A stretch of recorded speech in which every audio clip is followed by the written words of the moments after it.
Halo rekan-rekan seprofesi dan teman-teman yang tertarik dalam dunia auditing. Perkenalkan, nama saya Wagi Mihoi Sri Senjaya. Pada kesempatan kali ini, saya beserta dengan tim dan teman-teman sekalian berencana untuk merilis beberapa cuplikan-cuplikan video yang berkaitan dengan standar audit yang dikeluarkan oleh Institut Akuntan Publik Indonesia dalam bentuk kemasan yang lebih mudah dimengerti, praktis, dan sederhana. Semoga video ini berguna bagi kita semua. Namun sebelum itu, saya ingin berkenalan sedikit tentang apa itu standar audit. Auditor secara umum ketika mereka melakukan perikatan auditnya itu akan ada dua buku yang menjadi pegangan mereka. Yang pertama adalah standar akuntansi keuangan. Di dalamnya itu berbicara bagaimana transaksi tersebut harus dicatat, diukur sampai dengan tahap penyajian laporan keuangan yang sesuai, yang benar dan tepat. Yang kedua adalah standar profesional akuntan publik. Buku ini akan berbicara tentang bagaimana seharusnya seorang auditor bertindak ketika mereka telah terikat dalam suatu perikatan audit. Apa sih tanggung jawab auditor? Apa sih kode etik harus dimilikinya? Serta bagaimana mereka melakukan suatu perikatan audit mulai dari tahap perencanaan, audit lapangan sampai pelaporan keuangan. Nah, di peruncuran pertama kali ini kami akan membicarakan tentang SA 200 yang bertemakan tujuan keseluruhan auditor independen dan bagaimana audit menurut standar audit. Semoga video ini berguna bagi kita semua. Namun sebelum mulai, jangan lupa like, share, subscribe, tetap isikan komentar Anda pada kolom komen yang tersedia. Happy learning bagi kita semua. Halo rekan-rekan semua, nama saya Anggono. Hari ini saya akan menjelaskan tentang standar audit 200, yaitu tentang tujuan keseluruhan auditor independen dan pelaksanaan audit berdasarkan standar audit. Selanjutnya, tanggal efektif SA 200 itu yaitu pada 1 Januari 2013 untuk emiten dan 1 Januari 2014 untuk entitas selain emiten. Nah, ruang lingkup standar audit 200 ini terdiri dari tanggung jawab auditor secara keseluruhan, di mana auditor harus mengetahui struktur standar audit yang berlaku dan tanggung jawab auditor untuk mematuhi standar audit tersebut. Nah, yang kedua adalah audit atas laporan keuangan yang dilakukan auditor. Nah, tanggung jawab auditor itu dia harus mengaudit informasi keuangan historis perusahaan. Nah, selain itu dia juga harus bertanggung jawab untuk memastikan kepatuhan seluruh kewajiban hukum, regulasi, dan profesi lainnya. Nah, tujuan keseluruhan auditor berikutnya yaitu auditor itu harus mengidentifikasi dan memeriksa laporan keuangan klien apakah sudah sesuai dengan peraturan yang berlaku. Yang kedua, auditor itu harus memperoleh keyakinan yang memadai atas laporan keuangan yang diaudit agar terbebas dari kesalahan saji yang material. Yang ketiga yaitu auditor itu harus mengkomunikasikan temuan-temuan auditnya kepada manajemen agar manajemen mendapatkan rekomendasi supaya laporan keuangan manajemen dari suatu perusahaan itu lebih baik lagi di masa depan. Nah, selanjutnya saya akan membahas tujuan audit. Nah, tujuan audit ini yaitu meningkatkan derajat kepercayaan pengguna laporan keuangan. Nah, penggunaan laporan keuangan itu bisa saja bank, bisa saja manajemen, bisa saja pemerintah, bisa saja pemegang saham atau stakeholder.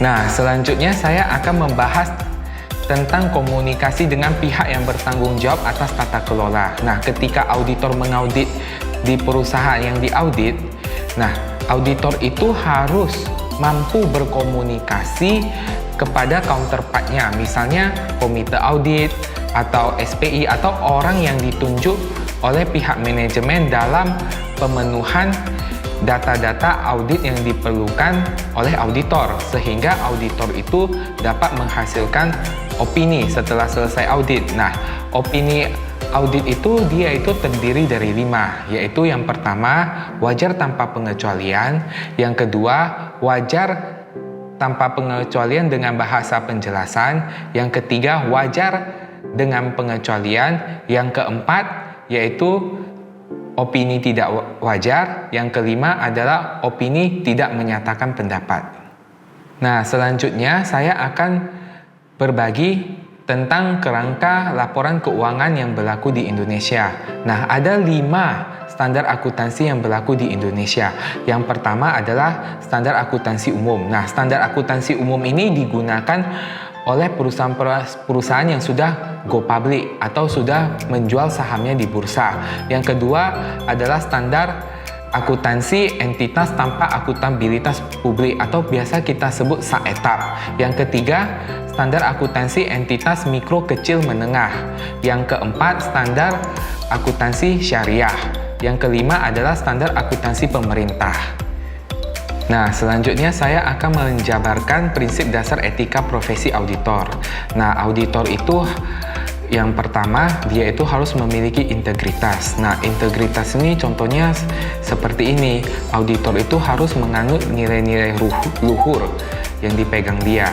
Yang kedua, objektivitas. Nah, objektivitas ini contohnya seperti ini. Ketika auditor melakukan tugas, menyatakan pendapat, atau menilai sesuatu itu, dia harus berdasarkan bukti yang akurat dan terpercaya, sehingga auditor itu objektif dalam menyatakan pendapatnya. Nah, yang ketiga adalah kompetensi profesional dan sikap cermat dan sikap kehati-hatian. Nah, kompetensi profesional ini misalnya seperti ini. Nah, ketika auditor melakukan tugas itu, dia harus meyakinkan si klien itu bahwa auditor itu memang benar-benar pakar dalam bidangnya. Nah, selain itu, sikap cermat kehati-hatian ini ketika dia melakukan tugasnya itu, dia harus berdasarkan pertimbangan yang panjang sehingga meminimalisir resiko kesalahan. Nah, yang keempat adalah kerahasiaan. Nah, ketika auditor melakukan tugas, nah contohnya seperti ini kasusnya. Auditor itu harus menjaga rahasia internal perusahaan dan rahasia dari klien yang kita audit. Nah, agar rahasia itu tidak terbongkar keluar. Nah, yang terakhir adalah perilaku profesional. Nah, perilaku profesional ini saya contohkan seperti ini. Nah, ketika auditor bertugas, perasaan-perasaan pribadi ataupun masalah-masalah pribadi itu tidak dibawa dalam pekerjaan. Nah, auditor itu bersikap sebagaimana mestinya yang dituntut pada pekerjaan tersebut. Nah, setelah kita membahas tentang etika profesi auditor, selanjutnya saya akan membahas tentang pertimbangan profesional auditor.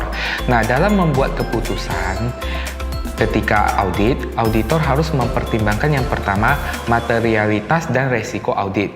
Yang kedua, sifat dan luas prosedur audit yang digunakan untuk memenuhi ketentuan standar audit dan memperoleh bukti audit yang cukup. Yang ketiga, auditor itu harus mengevaluasi bukti audit itu apakah sudah cukup dan sudah tepat.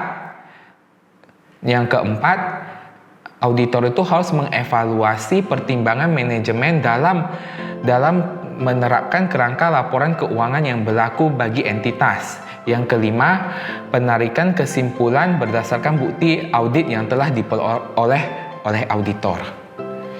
Nah, setelah saya menjelaskan pertimbangan profesional auditor, selanjutnya saya akan menjelaskan tentang tahapan proses audit berbasis resiko.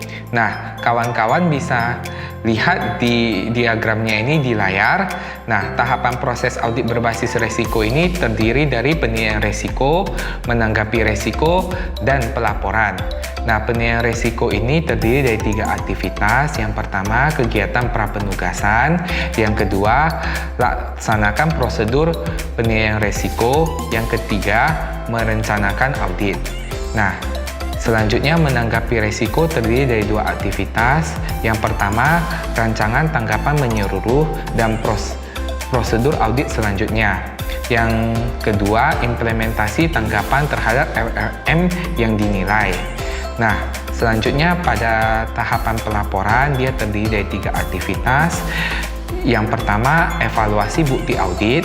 Yang kedua, auditor harus mempertimbangkan pekerjaan tambahan. Nah, jika tidak perlu, maka dia langsung membuat laporan auditor independen. Jika dia merasa perlu, maka auditor harus melakukan prosedur penilaian risiko kembali. Nah, materi terakhir yang saya jabarkan adalah pelaksanaan audit berdasarkan standar audit. Nah, rekan-rekan semua atau kawan-kawan bisa lihat ada diagram yang saya tampilkan pada layar. Seperti awal penjabaran saya, bahwasan auditor itu harus mengetahui standar audit yang berlaku di Indonesia sekarang. Nah, standar audit ini terdiri dari 6 bagian besar. Yang pertama, prinsip umum dan tanggung jawab. Nah, prinsip umum dan tanggung jawab ini dapat dilihat dari SA 200 sampai SA 265. Nah, selanjutnya penilaian resiko dan respon terhadap resiko yang dinilai dimulai dari SA 300 sampai SA 450. Nah, selanjutnya standar audit yang mengatur tentang bukti audit dimulai dari SA 500 sampai SA 580.